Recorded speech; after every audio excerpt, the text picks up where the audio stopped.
Ruth hadn't hit 15 home runs in World Series competition. Even if Mickey Mantle hadn't surpassed Ruth by hitting 18.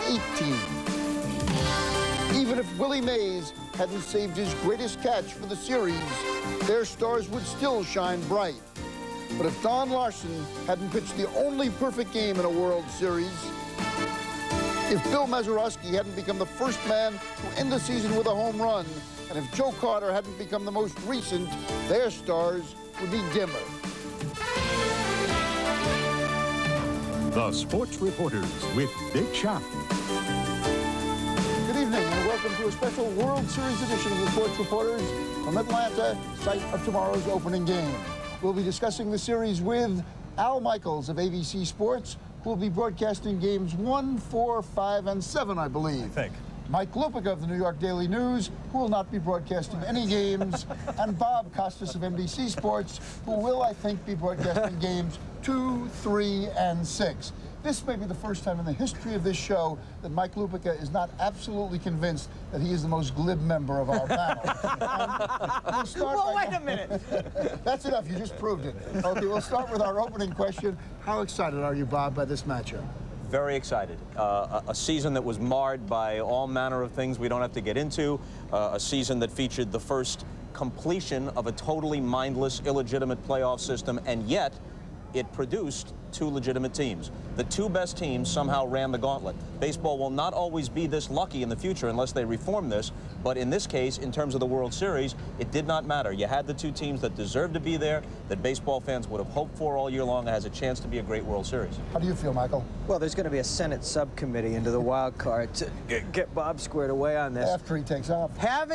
Having left the World Series with Joe Carter's home run, which is one of the great endings to any sports event I've ever seen, and having had to wait 2 years, which nobody ever thought they would do for the World Series, I'm very excited to see this World Series again. And you, Al?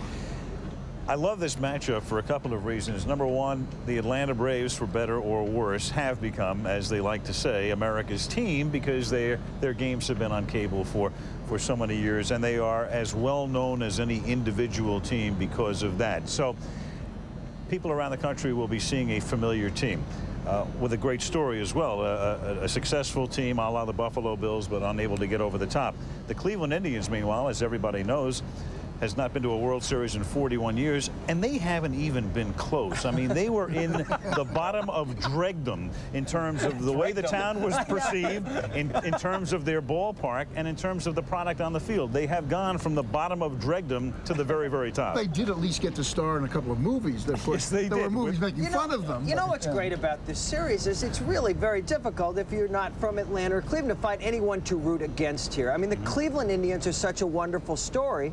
But on the other hand, it would be a shame to see the Atlanta Braves relegated to, Buffalo Billdom in the way that people view this extraordinary accomplishment of what they've done in the 1990s. I'm not so sure it's fair to view the Buffalo Bills even the way we view them, but except for the first Super Bowl, the one that you did on ABC with the missed field goal at the end, they weren't close in any of those Super Bowls. Atlanta has played very well in the LCS. Obviously, they've won them. And the World Series, they played well against Minnesota and Toronto. The '91 World Series was a classic. So I think the only thing you don't want to see here is a 4 or 5 game series, which seems unlikely. If it's a 6 or 7 game series, then no matter who wins it, there's no disgrace or should not be for the loser. One of the series that they lost is one of the best World Series I've ever seen in my life. The one against the Minnesota Twins, where it seemed like every single game came down to a play at the plate in the bottom of the ninth, was an extraordinary sports event. But they will find that place in sports history if they go all these years and never win the World Series. The way for them to avoid it, obviously, Al, is their pitching staff. Assess this pitching staff. How good is it? Well, their starting pitching clearly is the best in baseball right now. They'll send 3 guys to the mound in games 1, 2, and 3, then bring Maddox back in game 4. But between Maddox and Glavine and Smoltz, with Maddox pitching 3 times during the series, they're in very good shape there. I'm saying the same thing that a lot of other people have said. They have a closer right now. At least Mark Wohlers appears to be the closer they haven't had. But I would suggest that in a series that is this even, the setup men are going to be very important. They went out and got Alejandro Pena, brought him back. He had been here before. He did a very good job in the league championship series. And in baseball now, the starter should take it through 7. that eighth inning guy is very important, especially in a tight game. I think a guy like Pena, a guy like Brad Klontz could be a very important figure in the series. Well, how important can Avery be as doing almost anything in the series? Well, you can look at it two ways. If you've got Greg Maddux, who isn't just the best pitcher in baseball right now, with all due respect to Hershiser, the way he's pitching, or Randy Johnson, he's the best pitcher maybe of our generation. This is a guy that deserves to be compared with the great pitchers in the history of the game. If you've got him, why not pitch him 1-4-7? On the other hand, if you do use Avery in the fourth game, then in the first game you're not looking at Maddox's pitch count when it reaches 95, or Glavine the same in game 2. You're thinking, all right, we can let them go as long as they possibly can, and they might be stronger still if we hold them till the 5th or 6th game. Do you have any theory as to why Maddux has been only human in postseason play? I would say only the only human theory, or maybe pitching at Coors Field in game 1 where Walter Johnson or Cy Young would have trouble holding their ERA under 4. And being human against the Phillies, the last time he got to pitch in a big game, you know, he got hit in the foot, and it may have cost the Braves, it probably did cost the Braves a chance to go to the World Series that time. How about their lineup? I mean, is it suspect at all? I mean, there are not big name hitters except for McGriff and Justice. No, but I think the amazing thing about the Braves is we have gotten to know this team so well, but there has been quite a bit of turnover since they first started coming to the World Series. I mean, there's an opportunity here for the country to fall in love with Chipper Jones right now. Marquise Grissom has had skills that always deserve this kind of stage. The thing I like the best about this series is that tomorrow night the country goes back to a baseball game again. And if I were going to a game, this is the game that I'd want to see. And it's a nationally televised baseball game, too, which is a very, very novel concept, as we all know, in this postseason. The regional pastime, as Al referred to it once. Is Bobby Cox's job on the line in this series? I wouldn't suspect so, no. I don't think it is, because what he has done to this point has been he's done stellar and yeoman work, and as far as I can tell, he still has a very good relationship with Stan Kasten and with Ted Turner. I would say the only possibility his job, Dick, would be on the line is if the Time Warner-Turner merger incorporates some sort of an infusion of influence from the Time Warner people, and they don't like Bobby Cox. Otherwise, I think he's set. He doesn't hang around Time Warner a lot, does he? I think Tom Warner. Bob's right, though. If they get blown out of this series, I think they might very well take a hard look at the manager's situation. If they somehow go out of this thing in 5 games, which, as Bob says, is unlikely to happen, I can't believe that he would have the most secure job in the whole world. Well, we're going to take a break now. When we come back, we'll talk about a team that has come back from bad luck and from matching talent, the Cleveland Indians.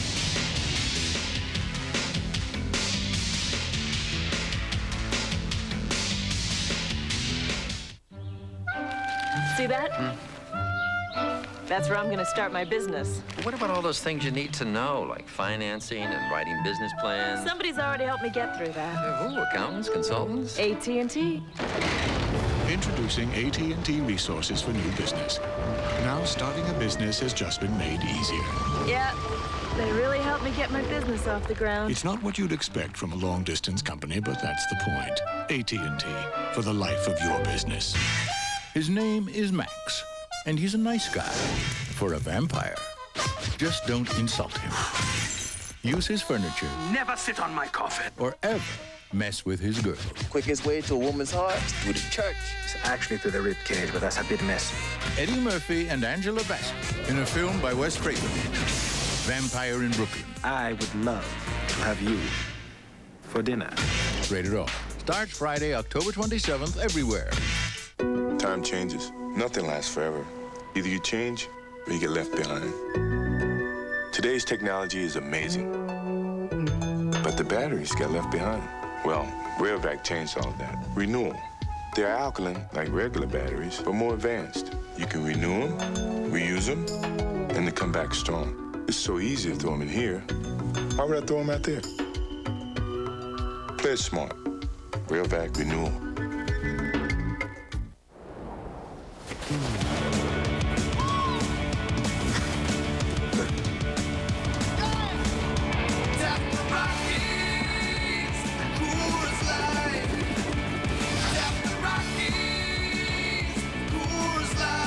Light, the silver bullet. It's shipped cold to tap the clean taste of the Rockies. Tap the Rockies. Coors Light.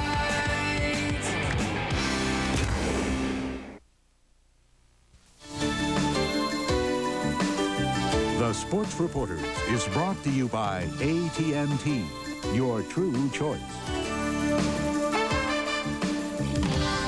The Cleveland Indians have gone 40 seasons without playing in a World Series, the longest drought of any major league team. They've gone 46 seasons without winning a World Series. They went 25 seasons in a row without finishing higher than fourth, and 4 years ago, they lost 105 games. Michael, what turned them around? I think three things you have to talk about. One was the Baerga-Alomar trade, which was made before John Hart became general manager. Then all the brilliant work that Hart has done since taking over.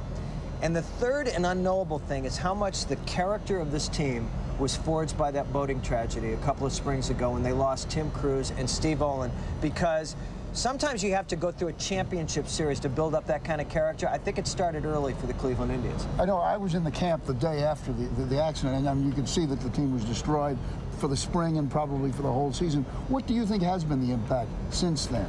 Has it made them stronger? Well, I think it probably has. They dedicated the regular season championship to Olin and Cruz, and it was an emotional ceremony. They needed closure on it, not just the families. The team needed closure on it, but they were on their way to being a good team. The Baerga-Alomar acquisition that Mike mentioned was key, and then John Hart made great deals to get guys like Sorrento and Lofton, and then Ali filled in, you know, with the Eddie Murrays, with the Oral Hersheisers, because you need that veteran presence. Dave Winfield before the body gave out on him. Those guys were important. Dennis Martinez. It's strange, an inanimate object has also played a part in it, the building of the ballpark. If you build it, they will win, it seems like. Yes, and Jacobs Field has been terrific in a number of ways because it's revitalized baseball interest in Cleveland. Apart from the product that they have put on the field, it has also enabled this team now to recruit players. In the past, you would think of Cleveland, and not only the perception of Cleveland as a city, but old Cleveland Stadium where the Browns still play. I just wanted to say one other thing about that boating tragedy, because I had a long talk with Mike Hargrove about it during the season. He said he was a terrible manager that year. It was a fascinating season. It was going to be their breakout year, because here was a team really on the verge of going somewhere, maybe not to a championship, and then they were set back by this. And Hargrove said he was a terrible manager, but at least everybody had that extra year's worth of experience, and then the breakout year became '94, and now they were in full flower. But that's something that clearly lingers in the backs of the minds of every Cleveland Indian. Bob, there's been the theory, you know, and people have expounded, you know, that small market teams can't win. Cleveland is a small market, isn't it? Am I correct? Not really. I think Peter Angelos is right when he says that the terminology is wrong. It should be big revenue and small revenue markets. If you build a Camden Yards, if you build a Jacobs Field, and you have a halfway decent organization, and you have some stars like a Ripken and all the stars that Cleveland has to build something around, then you become a big revenue team. I don't know where Denver ranks exactly as a city in terms of population, but that is a big revenue club. And this Jacobs Field, like Al said, and as you pointed out, that really allows them to convince some guys. I mean, John Hart says with a laugh, I told Oral Hershiser the wind always blows in. 2 days later, we signed Eddie Murray. I told him the wind will always blow out. You know what's great about Hart, and one of the things that the Indians bust is that whole small market thing. The other is if you're smart, if you put your team together smartly, if you spend smartly. Everybody says, oh, you can only build for a couple of years now in sports. He's trying to destroy that myth in Cleveland, because the way he staggered his contracts, the nucleus of this team is going to be together for a while.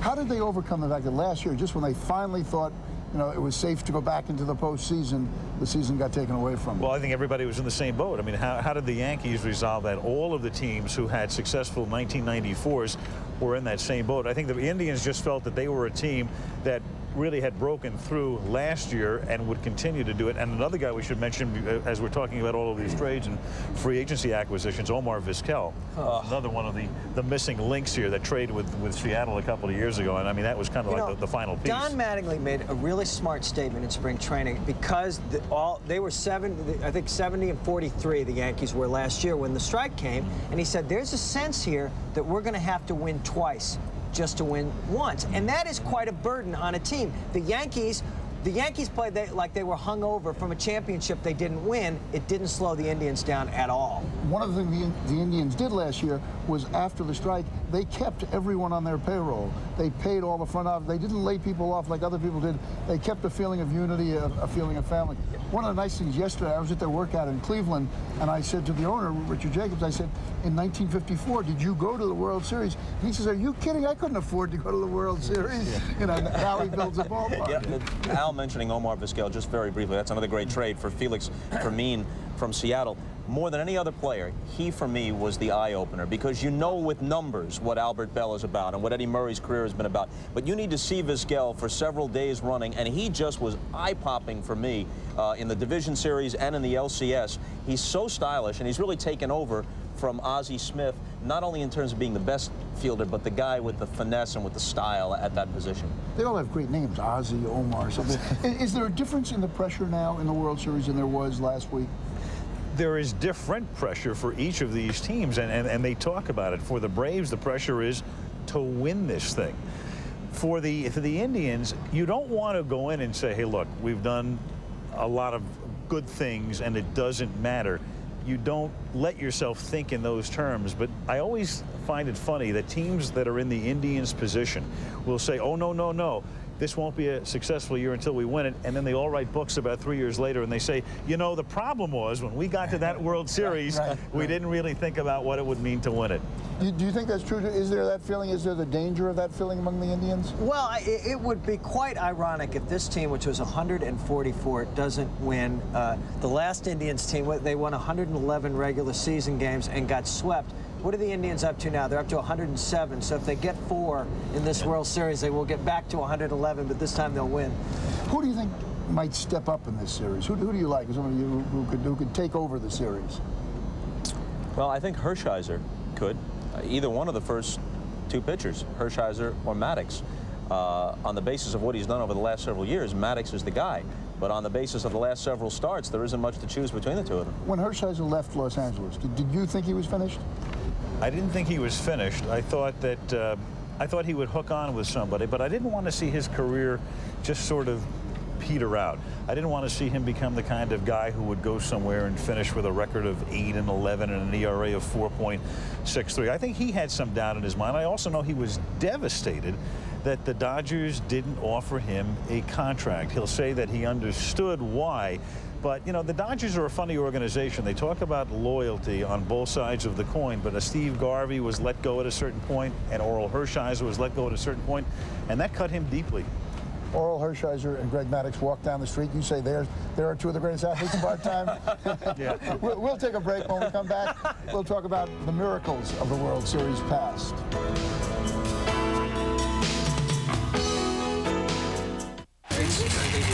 You chose not to use a child's safety seat. No, just hold him up. This is the next 60 minutes of her life.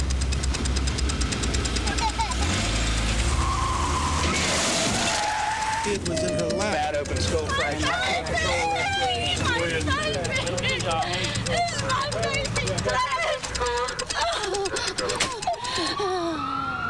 Kentucky's roads can be highways or dieways. The choice is yours. VIP credentials all over the sports world. Call 1-800-995-ESPN to apply for your ESPN MasterCard. You want inside? Now you've got the key. Make purchases with this MasterCard and you'll rack up points that make you part of the action. So if you live for sports, get credit for it. Call 1-800-995-ESPN to apply. There's no annual fee, so call now. You'll get a free ESPN VIP t-shirt after your first ESPN MasterCard purchase. Call now. We have athletes hanging out at SportsCenter all the time. The one thing they have in common, though, they all want their highlights on, they all want the publicity, they all want their name spelled right. But some of them tend to take it a little too far. No, really, Carl. I want you to have the car. It's not enough room. You can have the car.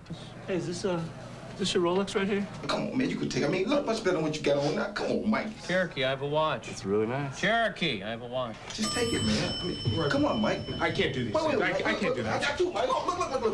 Mike, come here. Obviously, Al, you believe in miracles. What are your favorite World Series moments? Dick, well, you are a kid growing up in Brooklyn, and I was a kid growing up in Brooklyn. There was only one moment. It's 1955. It's when the Dodgers finally beat the Yankees and win their only world championship in Brooklyn. playing hooky, watching Sandy Ambrose make the catch on television.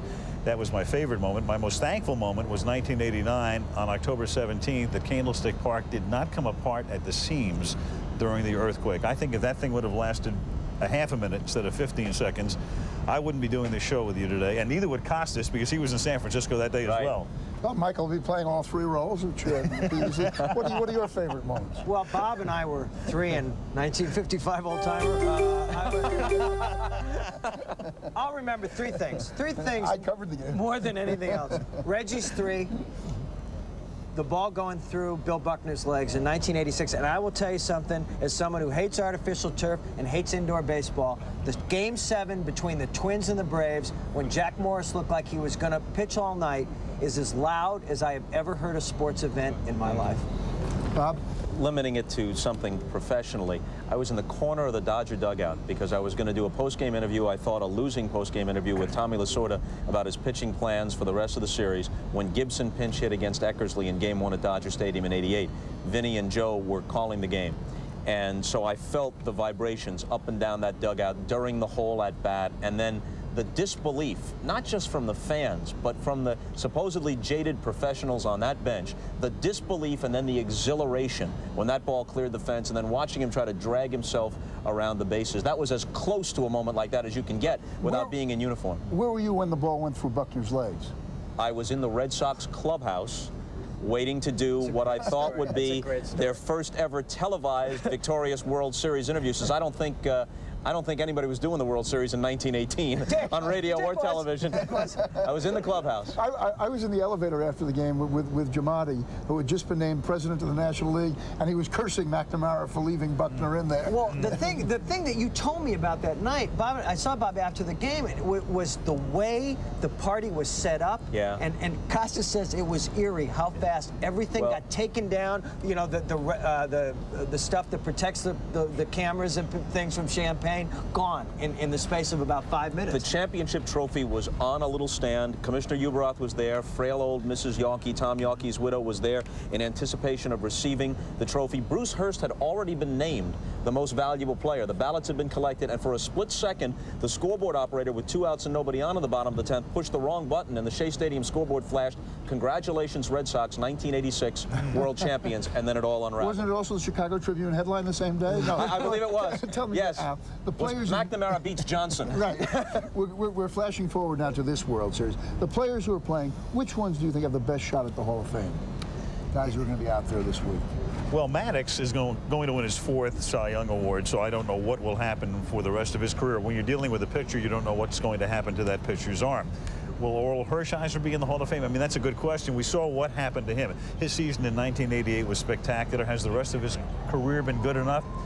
I would suspect so. I think he's right there. I think he's won enough big games. Then you've got the young players, or the younger players, the Albert Bells and guys like that. The other guy who will definitely be in the Hall of Fame and will be in a dugout but not on an active roster is Dave Winfield. Okay, thank you very much. Coming up right after the Sports Reporters, baseball tonight, a World Series special, including a look at the Indians' place in history and a talk with Oral Hershiser, who will be Cleveland's starting pitcher tomorrow night.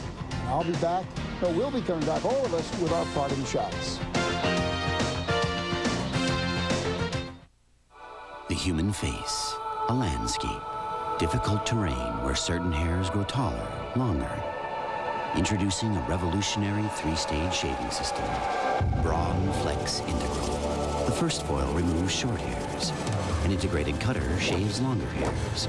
Then the second foil completes the job. New Flex Integral. For Braun's closest shave yet. Braun, the world's most recognized shave. A sparkling ship on crystal waters is coming. Absolutely gorgeous. It was so much fun. The perfect lobster is coming. Our waiters, they would do anything for us, any time. Perfection is coming. It's like a gift from the captain. Memories are coming. 3 or 4 days in Royal Caribbean's Baja are coming. You've got some Royal Caribbean coming.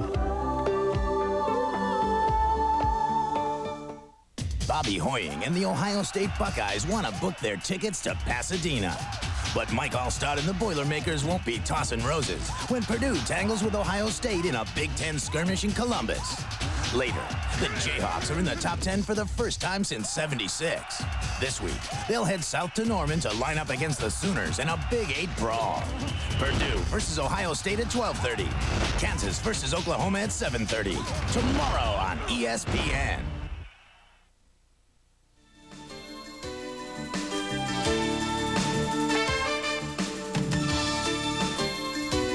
Time for our parting shots, and Al Michaels fires first. Now to Bud Selig. I've known you a long time. I respect you. I think you've gotten a bum rap in some areas. But the best thing you can do right now, Bud, is go back to running the Milwaukee Brewers and put together a consensus in which we get a strong, and I mean a very strong commissioner, a man who has a tremendous business background, a man who knows the law, a man who is a moral man, a man who knows a lot about television that's very important for any commissioner. A man who has no private agenda and has enough money to live the rest of his life and only cares about baseball.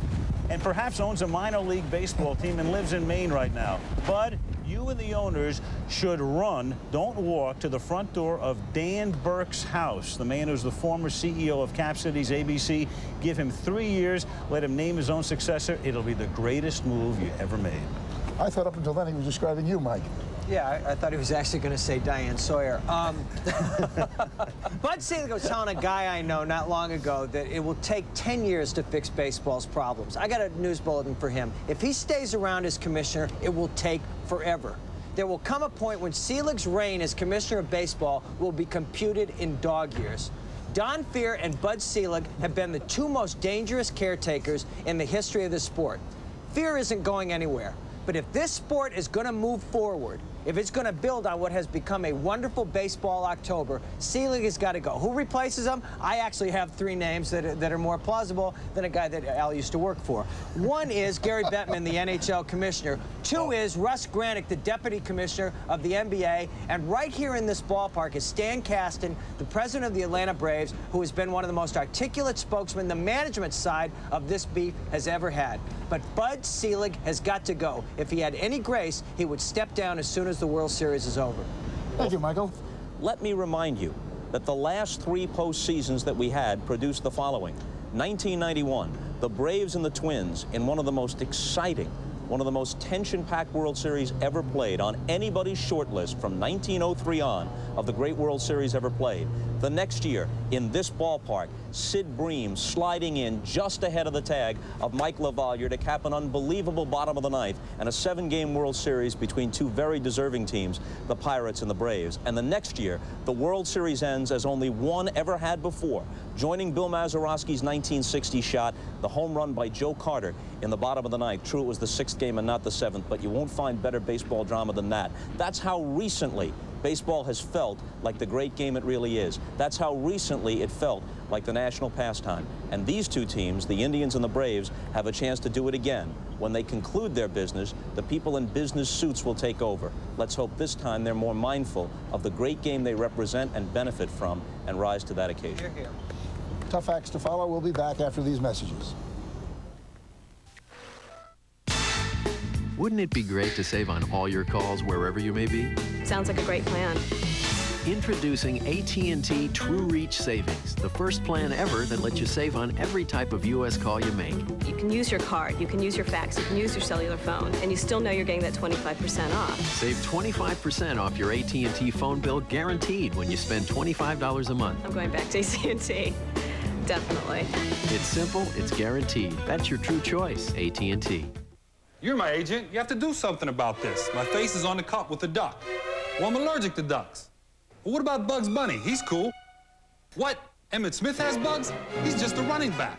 Now at McDonald's, get a free Looney Plays to-go cup when you supersize any extra value meal. The NFL's Emmitt Smith with Bugs, Barry Sanders with Taz, Bledsoe with Wiley, and Marino with Daffy on new to-go cups. How'd I get on a McDonald's cup with Marino? Some agent. I'm allergic to dolphins. Have you had your break today? So, Eric, you can pass, you can skate, you can hit, you can score. Is there anything you can't do?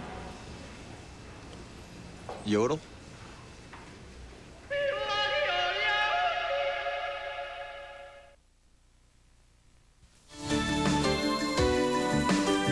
The Sports Reporters is brought to you by AT&T, your true choice. My parting shot is simply thank you to three wise men. Reminder, baseball tonight is up next, the World Series special.